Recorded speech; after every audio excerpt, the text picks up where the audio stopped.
Deal breaker. Farage hits out at Barnier's Brexit threat as he urges Boris to walk away.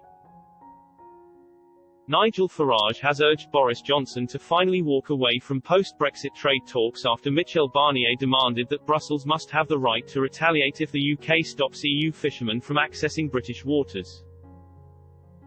The Brexit Party leader took to Twitter to fume that the EU chief negotiator's demand should be the deal breaker.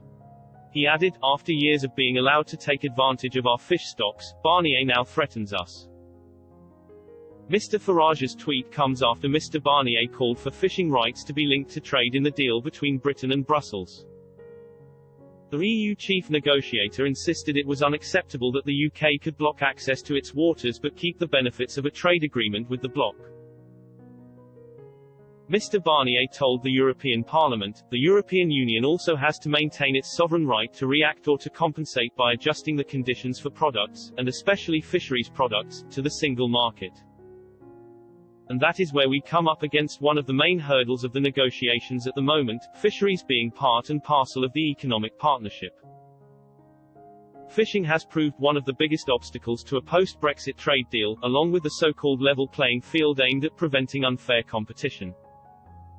Mr. Barnier added that the two sides now stand at the moment of truth with a very narrow path to reaching a breakthrough.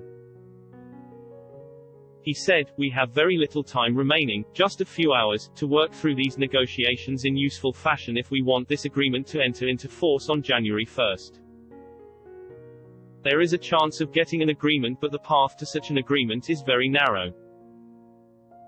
Speaking during a visit to Greater Manchester on Friday, Boris Johnson called for the EU to recognise the UK has got to be able to control its own laws, that's what people voted for, and we have also got to be able to control our waters and fishing rights.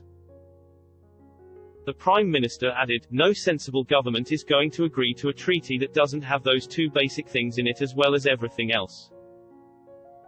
Our door is open, well keep talking, but I have to say things are looking difficult. There's a gap that needs to be bridged. The UK has done a lot to try and help, and we hope that our EU friends will see sense and come to the table with something themselves, because that's really where we are."